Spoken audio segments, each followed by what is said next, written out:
கசப்பான வைராக்கியம். ஒருவனும் தேவனுடைய கிருபையை இழந்து போகாத படிக்கும் யாதொரு கசப்பான வேர் முளைத்தெழும்பி கலகம் உண்டாகிறதினால் அநேகர் தீட்டுப்படாத படிக்கும் எச்சரிக்கையாயிருங்கள். எபிரேயர் 12:15 வாசிக்கிறோம். ஒரு உண்மை சம்பவத்தை உங்களோடு பகிர விரும்புகிறேன்.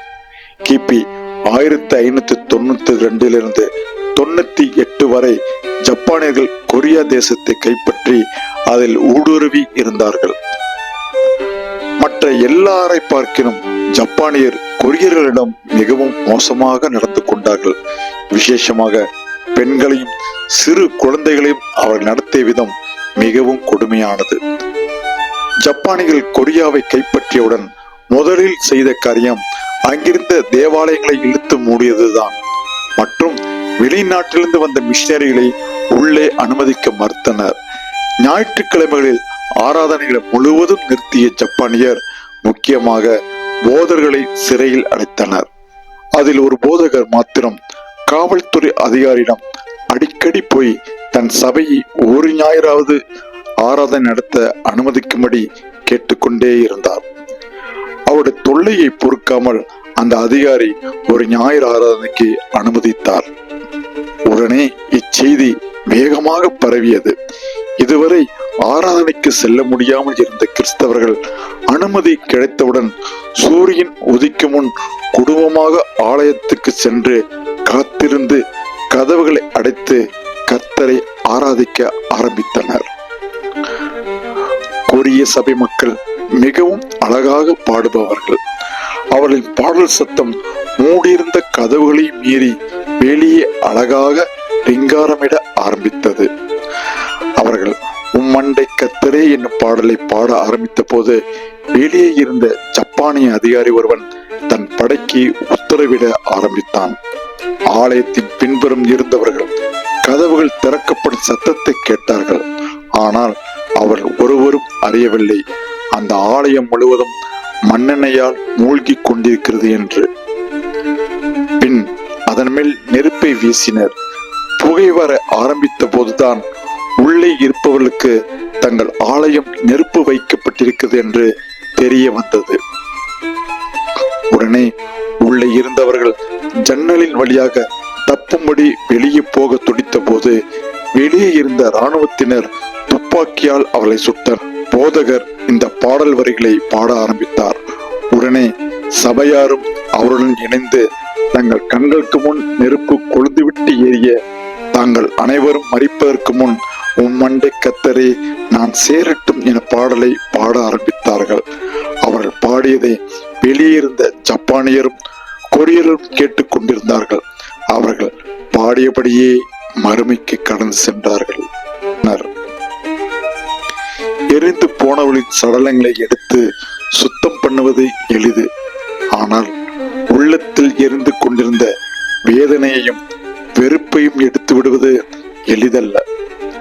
அதுவும் மரித்தவர்களின் உறவினர்கள் ஜப்பானியர் மீது கொண்டிருந்த வெறுப்பு அதை அணைப்பது மிகவும் அரிதானதாக மாறியது. வருடங்கள் கடந்தன. கிறிஸ்தவர்கள் எரிக்கப்பட்ட இடத்தில் ஒரு ஞாபகார்த்த மண்டபம் கட்டப்பட்டது. அதை காணும் போதெல்லாம் கொரியர்களின் உள்ளத்தில் ஜப்பானியர் மேல் இருந்த வெறுப்பு அதிகமாக கொழுந்துவிட்டு எரிந்தது. கிறிஸ்தவர்களாயிருந்தாலும் உலகம் தரக்கூடாத சமானத்தை கொடுக்கும் கிறிஸ்துவின் சமாதானம் அவர்கள் உள்ளத்தில் இருந்த வெறுப்பினால் மறைந்து போயிருந்தது. ஆனால் அது அப்படியே இருக்கவில்லை. 1972 ஜப்பானிலிருந்து ஒரு போதகர் குழு கொரியாவிற்கு வந்தார்கள். அவர்கள் அந்த ஞாபகார்த்த மண்டபத்திற்கு வந்தபோது தங்கள் மூதாதையர் செய்த குற்றத்தை கண்டார்கள். அவர்களுக்கும் அந்த செய்கைக்கும் எந்த சம்மதமும் இல்லை என்றாலும் தங்கள் நாடு தப்பித்தம் செய்துவிட்டது என்ற குற்ற உணர்ச்சியுடன் தங்கள் நாட்டிற்கு திரும்பிச் சென்று தங்கள் கூட இருக்கும் விசுவாசிகளிடம் நடந்த விஷயங்களை கூறி பணம் சேகரித்து திரும்பி வந்து கிறிஸ்தவர்கள் எரிக்கப்பட்ட இடத்தில் ஒரு அழகான ஆலயத்தை கட்டினார்கள். அது திறக்கப்படும் நாளில் அனைவரும் கூடி அந்த ஆலயத்தை கர்த்தருக்கு அர்ப்பணித்து ஆராதனை முடியும் தருவாயில் ஒருவர் எழுந்து அந்த எரிந்து போன கிறிஸ்தவர்கள் பாடிய பாடல்களை மீண்டும் பாடுவது அவர்களை நினைவு கூறுவது போலிருக்கும் என்று கூற, உம்மண்டை கர்த்தரை நான் சேரட்டும் என்ற பாடலை பாட ஆரம்பித்தார்கள். பாடி முடிந்து சிலுவை அண்டையில் நம்பி வந்து நிற்கையில் என்ற பாடலை பாடும்போது ஜப்பானிய போதர்களின் கண்களில் கண்ணீர் வழிய ஆரம்பித்தது.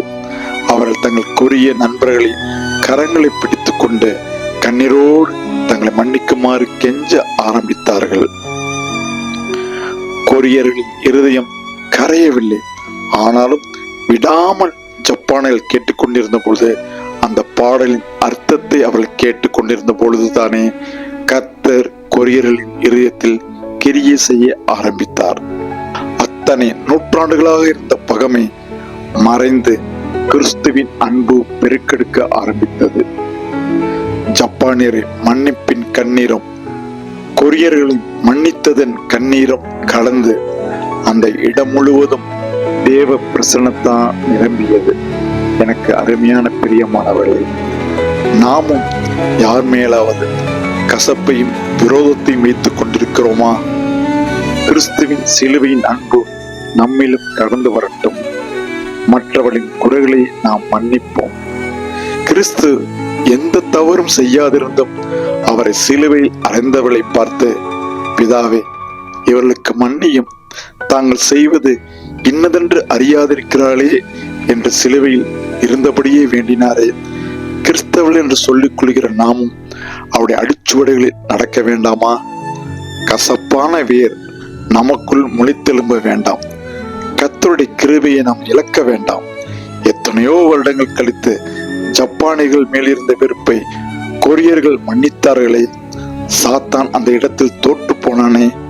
நாமும் சத்துரு வெட்கப்படும்படியாக மற்றவர்களை மன்னித்து கர்த்தருக்கு மகிமை கொண்டு வருவோமாக. ஆமென்.